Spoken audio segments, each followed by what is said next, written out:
یہ قرآن ایک بابرکت کتاب ہے جسے ہم نے آپ صلی اللہ علیہ وسلم پر نازل کیا تاکہ لوگ اس پہ غور اور فکر کریں اور تاکہ اہل فہم اس سے نصیحت حاصل کریں۔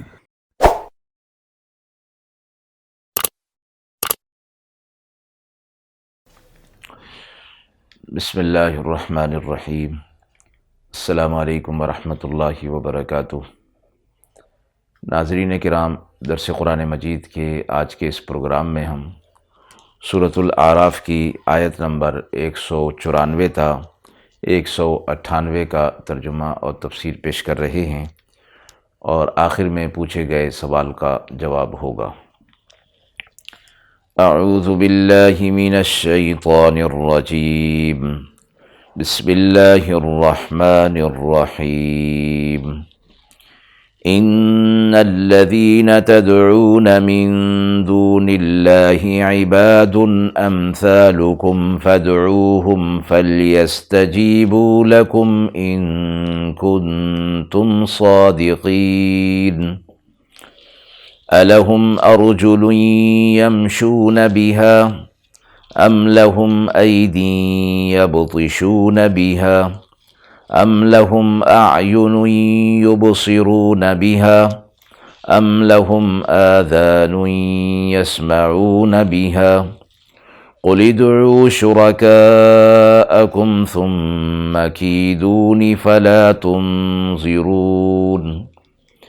ان ولیي اللہ الذی نزل الكتاب وهو يتولى الصالحین والذین تدعون من دونه لا يستطيعون نصركم ولا انفسهم ينصرون وإن تدعوهم إلى الهدى لا يسمعوا وَتَرَاهُمْ يَنظُرُونَ إِلَيْكَ وَهُمْ لَا يُبْصِرُونَ۔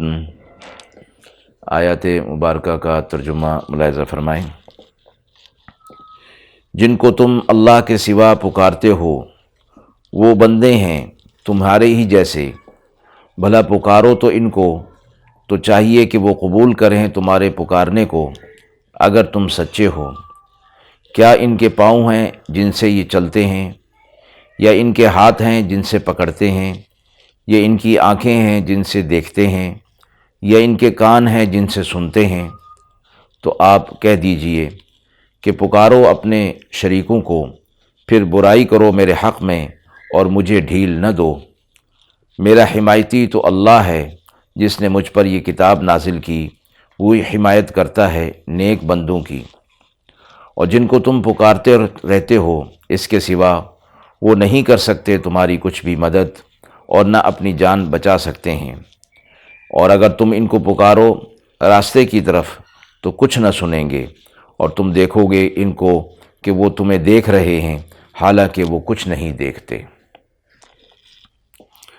مذکورہ آیات میں مشرکین کو مخاطب فرمایا گیا اور انہیں یہ کہا گیا کہ جنہیں چھوڑ کر تم اللہ کی عبادت کرتے ہو، اللہ کے سوا انہیں حاجت روا، مشکل کشا، اور پھر تم ان کی عبادت یعنی انہیں تم نے الہ بنایا ہوا ہے، وہ اسی طرح ہیں کہ جس طرح تم ہو اللہ کے نزدیک ایک مخلوق، اور مراد اس سے وہ چیزیں جنہیں اللہ رب العزت نے پیدا فرمایا ہے، یعنی درختوں کو، سورج، چاند اور ستاروں کو، اور بت جو ہیں جنہیں انہوں نے اپنے ہاتھ سے بنا لیا، تو فرمایا کہ وہ تو واضح بات ہے کہ وہ الہ نہیں ہو سکتے۔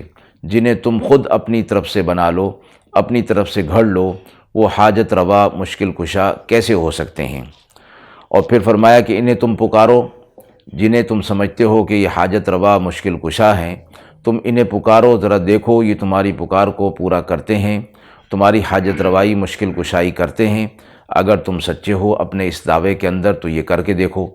مراد یہ ہے کہ یہ ہرگز نہیں ہو سکتا، یہ ہو نہیں سکتا کہ جس چیز کو تم نے الہ بنایا ہوا ہے وہ تو خود اللہ کی طرف سے ایک مخلوق ہیں، اللہ نے انہیں پیدا کیا ہے، اور وہ بت جنہیں تم نے خود بنا لیا وہ خود اپنے بننے میں تمہارے محتاج ہیں اور اپنے باقی رہنے میں تمہارے محتاج ہیں۔ تو وہ تمہاری حاجت روائی مشکل کشائی کیسے کر سکتے ہیں؟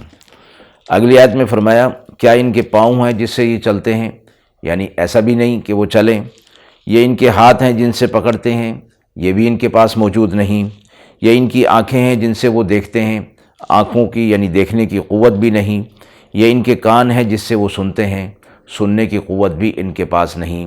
اور یہ قوت فاعلہ کہلاتی ہیں کہ چلنا، پکڑنا، دیکھنا، سننا، جن سے کوئی آدمی کام کرتا ہے۔ تو جب یہ چیزیں ان کے پاس قوت فاعلہ موجود نہیں ہیں تو پھر وہ دوسروں کی مدد کیسے کر سکتے ہیں؟ تو مثال کے ذریعے سے سمجھا دیا گیا کہ یہ عبادت کے لائق نہیں، مشکل کشائی نہیں کر سکتے، اللہ کے ساتھ ان کو شریک نہ ٹھہرایا جائے۔ پھر فرمایا آپ صلی اللہ علیہ وسلم سے کہ یہ آپ صلی اللہ علیہ وسلم جب انہیں شرک کرنے سے منع فرماتے تو یہ آپ صلی اللہ علیہ وسلم کو ڈرایا کرتے تھے کہ آپ ہمارے بتوں کو، ہمارے معبودوں کو برا کہہ رہے ہیں تو وہ ناراض ہو جائیں گے اور آپ کو نقصان پہنچائیں گے اور آپ کو تکلیف میں مبتلا کر دیں گے۔ گویا وہ یہ سمجھتے تھے کہ اگر ان کی شان میں، ان کی بتوں کی شان میں گستاخی کی گئی تو ان کے اندر یہ قوت ہے کہ گستاخی کرنے والوں کو تکلیف میں مبتلا کر دے یا ناراض ہونے کی صلاحیت ان کے اندر ہے۔ اوپر بتا دیا گیا کہ نہ وہ دیکھ سکتے ہیں نہ سن سکتے ہیں، تو ناراض ہونے والی بات کہاں سے آ گئی؟ تو آپ صلی اللہ علیہ وسلم سے فرمایا گیا کہ اب آپ ان سے کہہ دیجئے کہ تم اپنے شرکاء کو جنہیں تم اللہ کے ساتھ شریک ٹھہراتے ہو یا جنہیں معبود ٹھہراتے ہو اور پکارتے ہو مشکل کشائی کے لیے، حاجت روائی کے لیے، انہیں تم پکارو اور مجھ پر جو ہے وہ تم انہیں لے آؤ کہ وہ مجھے تکلیف پہنچائیں اور مجھے تم ڈھیل بھی، مہلت بھی بالکل نہ دو۔ اور فرمایا کہ چونکہ ایسا ہو نہیں سکتا اس لیے آپ صلی اللہ علیہ وسلم بلا دھڑک ان سے یہ کہہ دیجئے۔ پھر وہ کیا جواب دیتے ہیں؟ تو اگلی آیت میں یہ فرمایا کہ آپ فرما دیجئے کہ میری مدد کرنے والا، میری نصرت کرنے والا اللہ ہے جس نے مجھ پر یہ کتاب نازل کی، اور وہ مدد اور نصرت ہر نیک آدمی کی کرتا ہے۔ اور فرمایا کہ جن کو تم پکارتے ہو اللہ کے سوا وہ تمہاری مدد ہرگز نہیں کر سکتے، نہ اپنی مدد کر سکتے ہیں۔ تو ایسی چیز جو تمہاری مدد کر سکے نہ اپنی مدد کر سکے وہ پھر کیسے معبود ہو سکتی ہے؟ اور تم انہیں پکارو گے تو وہ کچھ نہیں سنتے، اور وہ تم ان کو دیکھو گے کہ وہ دیکھ رہے ہیں حالانکہ وہ دیکھ نہیں رہے ہوتے۔ یعنی ان بتوں کو جب تم بناتے ہو تو ان کی آنکھیں بھی بناتے ہو، ان کے کان بھی بناتے ہو، ان کے ہاتھ اور پیر بھی بناتے ہو، لیکن وہ ہاتھ اور پیر ان کے بیکار ہیں، ان کے کان بیکار ہیں، ان کی آنکھیں بیکار ہیں۔ اگر تم ان کو ظاہر میں دیکھو تو وہ تمہیں دیکھ رہے ہوتے ہیں، لیکن حقیقت میں ان کا دیکھنا نہیں ہوتا، اس لیے کہ وہ آنکھ ایک ظاہری آنکھ ہے، اس کے اندر دیکھنے کی قوت موجود نہیں ہے۔ تو ایسی چیز معبود نہیں بن سکتی جو نہ سن سکے، نہ دیکھ سکے، نہ کسی کی مدد کر سکے، نہ اپنی مدد کر سکے۔ آیت میں سوال اٹھایا گیا ہے، پوچھا گیا ہے کہ مومن صالح کا اصل مقصد کیا ہوتا ہے؟ آپ صلی اللہ علیہ وسلم سے اس آیت میں فرمایا گیا کہ آپ ان سے کہہ دیجئے کہ اگر یہ مجھے تمہارے بت کوئی تکلیف پہنچانا چاہتے ہیں تو وہ پہنچا لیں اور مجھے مہلت ہرگز نہ دیں۔